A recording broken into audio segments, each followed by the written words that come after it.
Hello, welcome to Storytime. Today I'm reading Rainbow Bird, an Aboriginal folk tale. It's written by Eric Maddern and Adrienne Kennaway and published by Francis Lincoln Children's Books.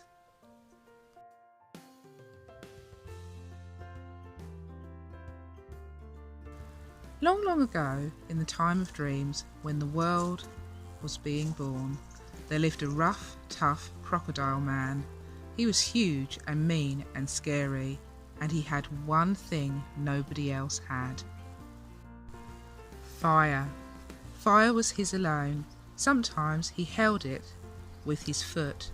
Sometimes he breathed it from his throat. Sometimes he balanced it on his head. He liked to play with fire. Fire was his alone.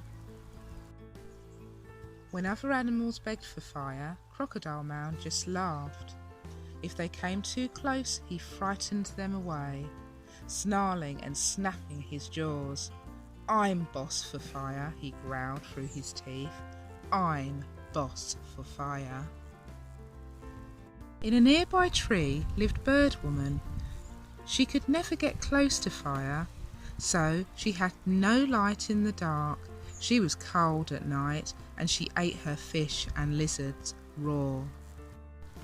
Often she pleaded with Crocodile Man for fire, but every time he snapped back, "Eat your food raw."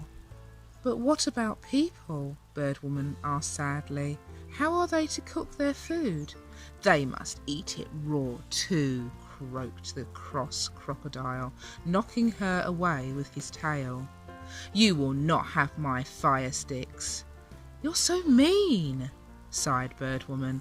"If I had fire, I'd give it to you." And she flew back up into the tree. Time passed. From her tree, Bird Woman watched Crocodile Man, and she flew about catching her food, eating it raw, shivering with cold at night, but always watching and waiting and watching. Then, one afternoon, Crocodile Man opened his jaws and gave the widest, longest, sleepiest, biggest yawn anyone had ever seen.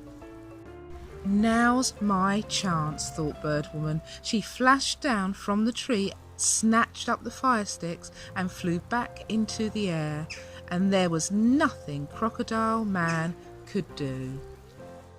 "Now I shall give fire to people," said Bird Woman, feeling proud, and she flew around the country putting fire into the heart of every tree.